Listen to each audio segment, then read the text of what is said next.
I can go on. When sorrow heals my soul and burdens make me strong,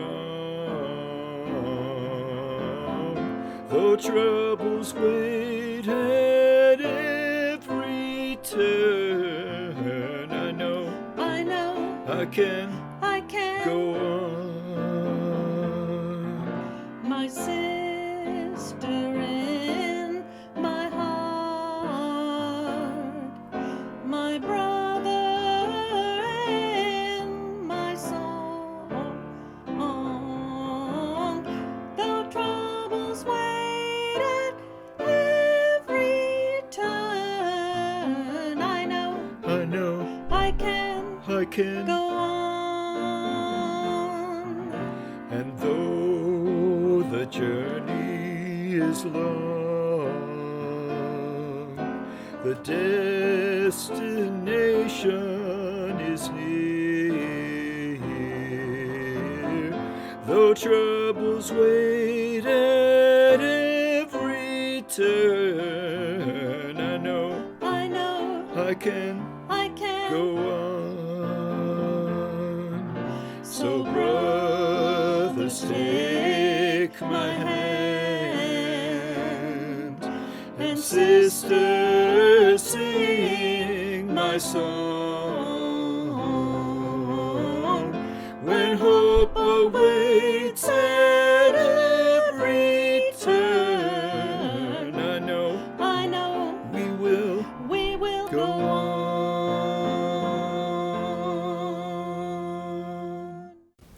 Good morning, and welcome to this online service of the Neshoba Unitarian Universalist Church in Cordova, Tennessee.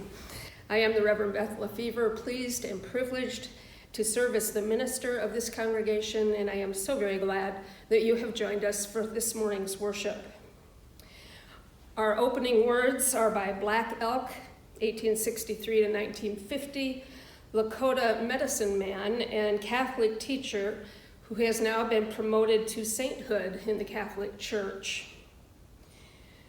Then I was standing on the highest mountain of them all, and round beneath me was the whole hoop of the world. And while I stood there, I saw more than I can tell, and I understood more than I saw. For I was seeing in the sacred manner the shape of all things of the Spirit, and the shapes as they must live together like one being. And I saw that the sacred hoop of my people was one of many hoops that make one circle, wide as daylight and starlight, and in the center grew one mighty flowering tree to shelter all the children of one mother and one father. And I saw that it was holy.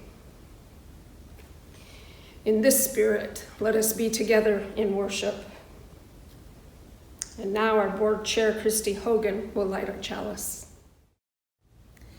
May the light we now kindle inspire us to use our powers to heal and not to harm, to help and not to hinder, to bless and not to curse, to serve you, Spirit of freedom.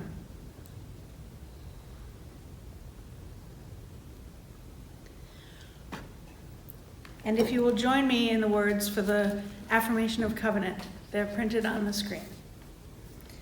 Love is the doctrine of this church. The quest for truth is our sacrament, and service is our prayer. To dwell together in peace, to seek knowledge in freedom, to serve human need, to the end that all souls shall grow into harmony with the divine. Thus do we covenant with each other and with God. Hi, I'm Rachel, and today we're going to read a story about a dog who's trying to find his place in his family. It's called Excellent Ed, and it's written by Stacy McAnulty and illustrated by Julia Sarconi Roach. All the Ellis children were excellent at something, except Ed. And all the Ellis children were allowed to eat at the table and ride in the van and sit on the couch and used the indoor bathroom, except Ed. Elaine was an excellent soccer player. Ed preferred to carry the ball in his mouth. The twins, Emily and Elmer, were excellent at math and could add faster than a calculator.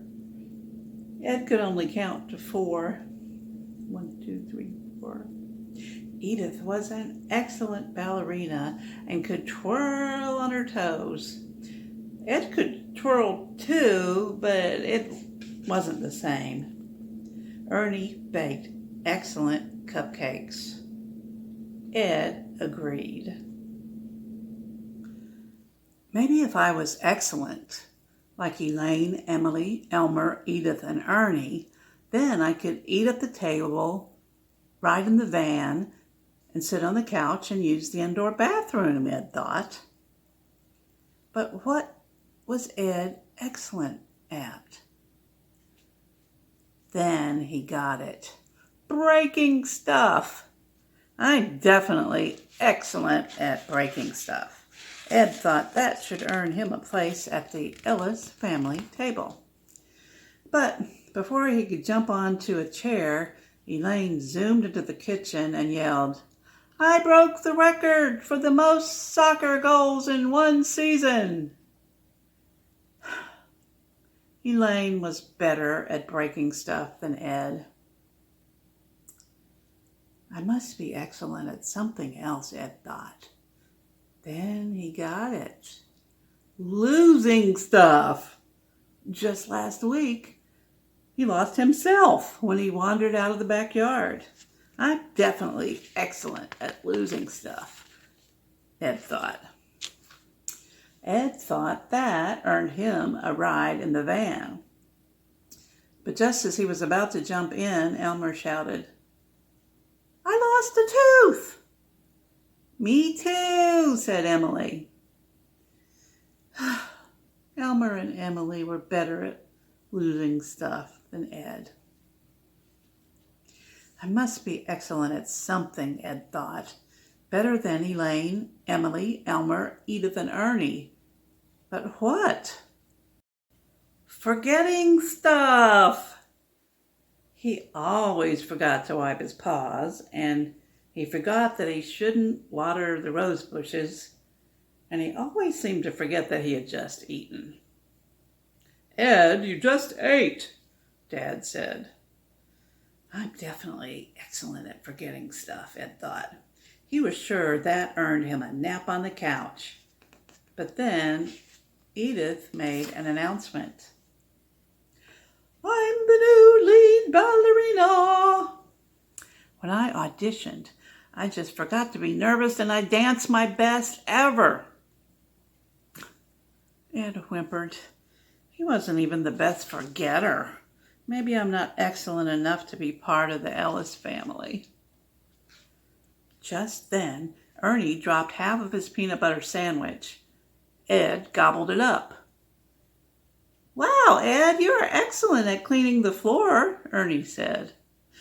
"Yes, I am an excellent floor cleaner. Maybe that's why I don't eat at the table." Then Emily and Elmer walked in the front door. Ed jumped up and covered them with kisses. "Ed, you are excellent at welcoming us home," Emily and Elmer said. "Yes, I am an excellent welcomer. Maybe that's why I don't go in the van." Later, the family squished together on the couch, and there was no room for Ed. So he lay across Edith and Elaine's feet. "Ed is excellent at warming feet," Elaine whispered to Edith. "Oh, yes, I am an excellent feet warmer. Maybe that's why I don't sit on the couch." Ed wagged his tail. He was an excellent Ellis after all. Now, if he could just figure out why he wasn't allowed to use the indoor bathroom. The end. Hello, Neshoba friends. So I've been asked to talk about what I love about Neshoba. And first of all, my name's Cindy Murray, and I have been a member for about 3 years now. And what I love most about Neshoba is that you're all my family. I moved here 5 years ago from Rutland, Vermont, and was a member of the UU Church up there for about 20 years. And they were my family because when I moved to Vermont, I was married but separated from my husband, and we had a 1-year-old. And I suddenly became a single mom with the 1-year-old and didn't have any family or friends in Vermont. We just moved there out of the blue. And so I sought out the UU Church, and they became my family, and they tolerated my 1-year-old running around the church and running through the pews and everything, and nobody seemed to care. So it was just like my safe family space. And when I found out that we were going to move to Tennessee, the first thing I did was Google to see if there was another UU church, and sure enough, you guys were here. And but unfortunately, and I kick myself for this, I didn't join right away. It took me a couple of years to finally walk in the door, and I guess it was because I was teaching and was just busy finding my grounds here, and because it's so different here than it is up there. And but anyway, finally I came in the door, and I was just greeted by Chip and Bonnie and Lorena and Kathy. You all were so nice to me and got my name tag, and nobody was pushy or anything. And it was just like right away, I just felt like I was back in Rutland at my UU church there. I mean, you guys are like all the same people. It's kind of weird. So you're just, it's just, you're my family. And I've got my husband and my son here in Tennessee, but that's it. Everybody else is in my personal family are in California and Kansas. So I just love it here. It's like home to me, and I just am so grateful to have you all. And this church needs a lot of love, and it needs to come together with resources and money and everything else. And we all have to do our part to help keep it together, because I'm sure a lot of you feel the same way that I do. And so just give what you can. If you can't give money, give your time. Be there for somebody when they're in need. So you all take care. And I'm saying y'all too already. So anyway, so just thanks for being there for me when I walked in the door that day. Just love being a part of Neshoba. Thank you. Bye-bye. Thank you, Cindy. May we be reminded here of our highest aspirations and inspired to bring our gifts of love and service to the altar of humanity. May we know once again that we are not isolated beings, but connected in mystery and miracle to the universe, to this community, and to each other. Now is the time for our morning offering. Please give as you are able, and know how deeply grateful we are.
For our readings this morning, I have several short observations from people you likely know.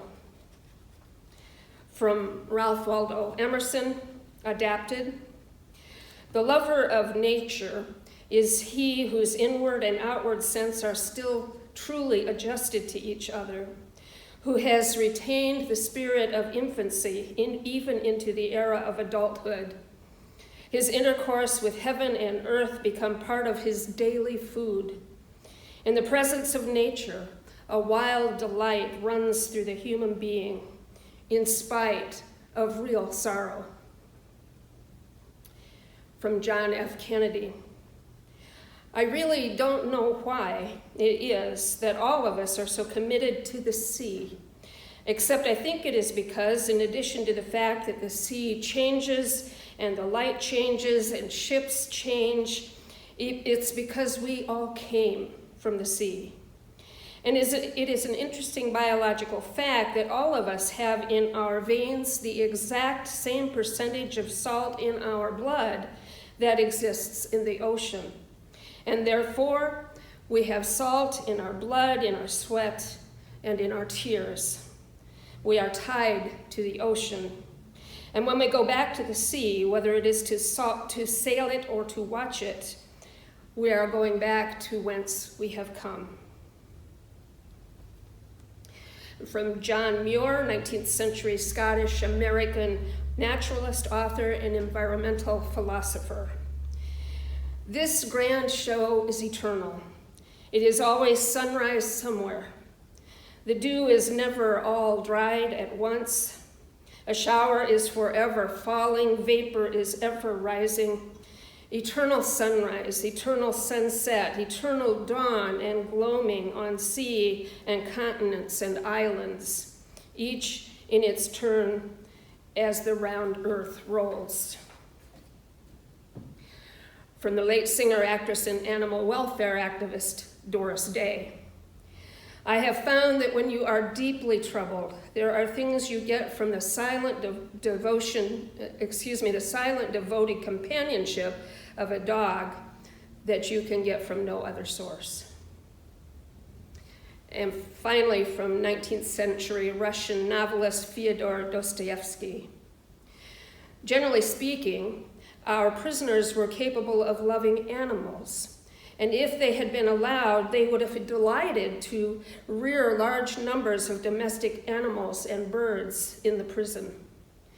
And I wonder what other activity could better have softened and refined their harsh and brutal hearts than this. I was working in my front yard several months ago when a neighbor, whom I know somewhat, walked by, earbuds inserted, listening to something on her iPhone. She stopped, dislodged her earbuds, and we chatted pleasantly for a few minutes at the appropriate 6-foot distance. She knows I am a pastor and perhaps looking for some illuminating thought, asked me what was getting me through these difficult times. I responded in all honesty, ice cream. I then asked her what she was listening to, and she said, a Weight Watchers recording. Oops. She was listening to a Weight Watchers recording while getting in some exercise by walking around the neighborhood. I say again, oops. Several other people have asked me the same question during this last difficult 4 months or so, and in the interest of honesty, I have had to add Cheetos to my list of what gets me through, and Prozac. At the very beginning of this COVID saga, I was talking to my longtime and highly evolved Elkhart friend, Judy, telling her how absolutely overwhelmed and despondent I felt about long-distance ministry and loneliness and isolation and all the rest. And she suggested I call the doctor and get on an antidepressant. I said, silly me, that it usually takes 2 to 3 weeks before an antidepressant kicks in, and by that time the whole mess would be over. I said, only somewhat tongue-in-cheek, I think I can just rely on ice cream for the next couple of weeks. But then, in the interest of not having to buy a whole new wardrobe, I called my doctor and got on an antidepressant, and I'm glad I did. I do supplement it from time to time with ice cream and okay Cheetos, but not to the extent I would had I not recognized my need for medical intervention. Lest you think I and so many others who take antidepressants and/or anti-anxiety medications are weak, I believe just the opposite is true. Recognizing a need for help and seeking it out is a strength, not a weakness. Just dispelling those old-time prejudices. But then, because I am a pastor tasked with thinking deep thoughts and sharing them when appropriate, I began thinking about what does get us through the hard times. The answers are myriad, of course, but there are some common themes, and I thought I would share my thoughts on some of them. On the negative end, addictive behaviors are ever at the ready to soothe us when we are stressed or sad. And if we have a history with such self-medication techniques, it is important to be ready for the battle. Be it sugar or food, drugs or alcohol, obsessive online activities, gambling, pornography, shopping, or whatever. If you sense it is not good for you, you are probably right. And you might consider substituting some other activities for the troublesome behavior. As you can probably tell from my readings this morning, nature and/or animals are good choices for many of us, certainly for me. Nature keeps me grounded and sublimely awed, and my 2 dogs keep me sane. Though to hear me converse with my dogs, you might wonder about the sanity piece. What, I might say to them as I am preparing to let them out? You what? Oh, I see. Uh-huh. Yes, I absolutely agree with your assessment of the situation. I have less erudite conversations with them as well, in excited baby talk as fur baby parents are inclined to use, but many of our conversations are deep and scholarly. I am both a cat and a dog lover, although I did eventually develop an allergy to cats. And I tend to favor dogs because they are so unstintingly communicative with eyes, voice, posture, and tail, ever ready to engage. They live in the moment without shame or sorrow over past events and without anxiety about what the future may hold. And they live with unbridled enthusiasm. They are all in on life. They also, as I shared in an adult RE discussion this past week, fully and always willing to forgive. And that's a great trait, isn't it? I love most all animals and am delighted that since the pandemic, I've seen squirrels out and about in my neighborhood for the first time since I moved in 4 years ago. Squirrels have one of the most developed and mischievous senses of play of any animal I know.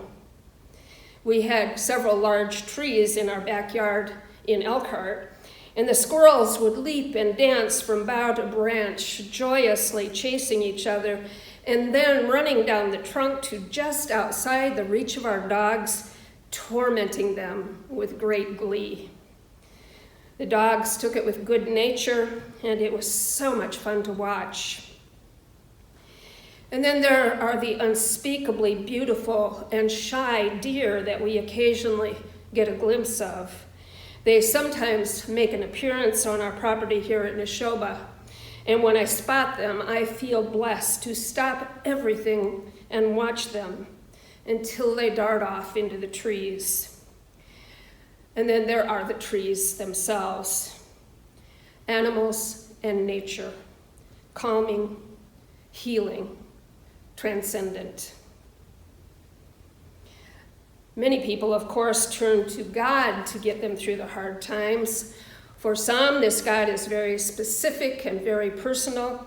For others, God is more infinite, mysterious, and unrestrained. For some, God or Spirit is within, and for others, without and throughout. And however you experience Spirit, if you do, it is likely good, except where it gets twisted and distorted into hate and judgment and calls for violence, as it sometimes unfortunately does. Personally, I prefer to dwell in Spirit as mystery, and it comes alive and real for me in nature.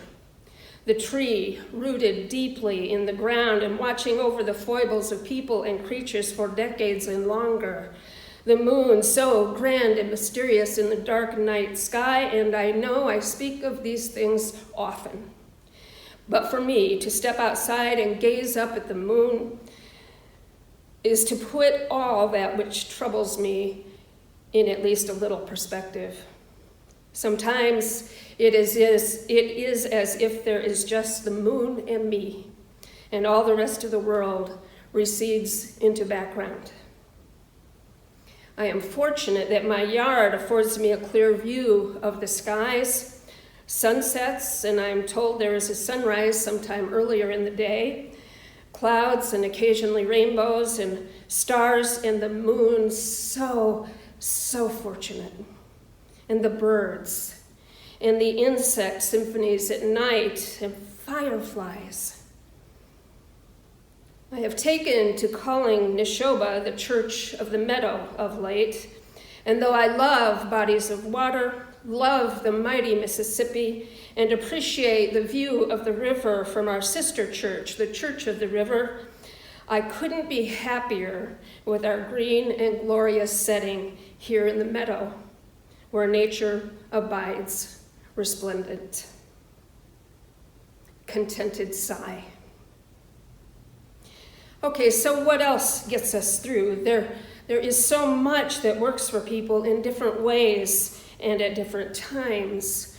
Music is restorative, and dance for some. Art, poetry, books, great fiction, and even trashy fiction, yes?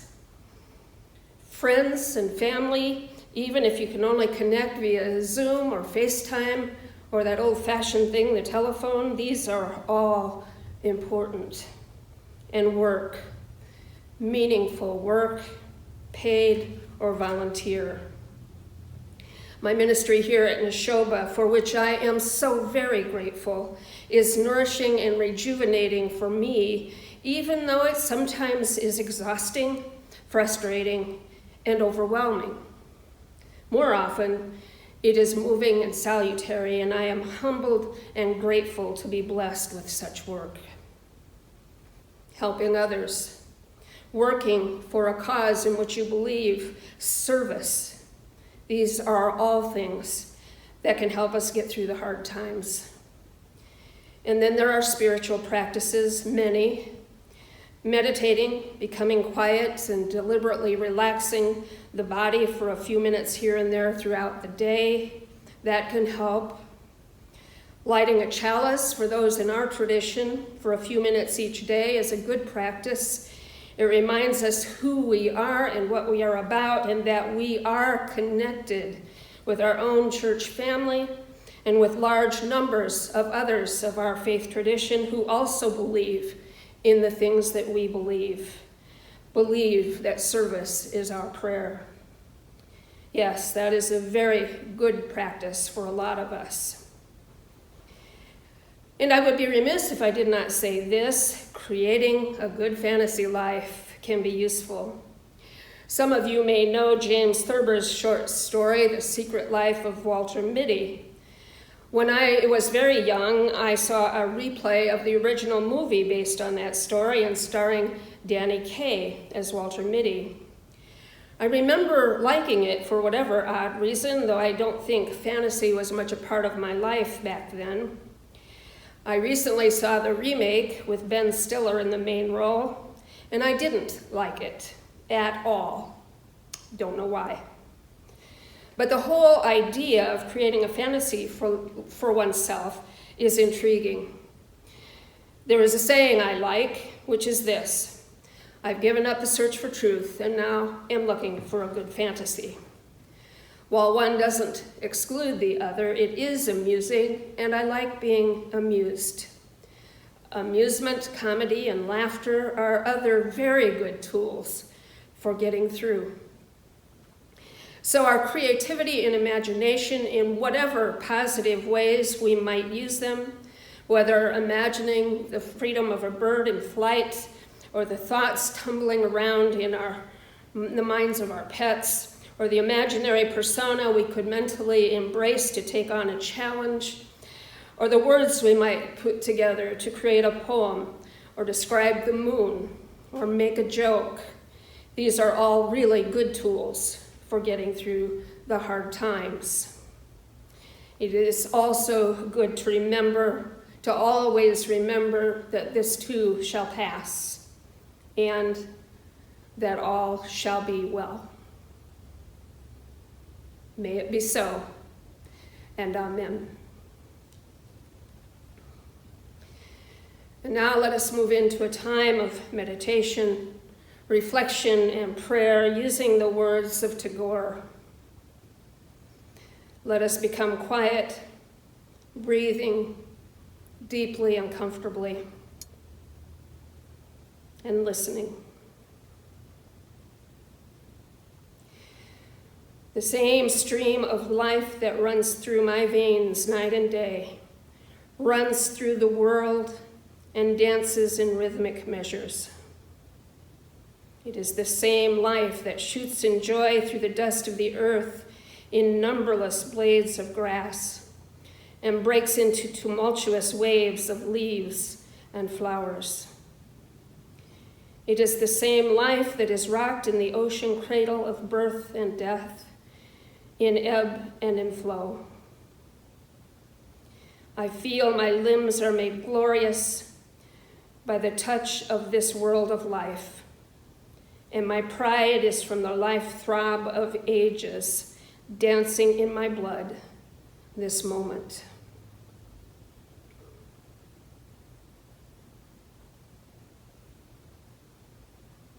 Amen. And until next week, blessed be.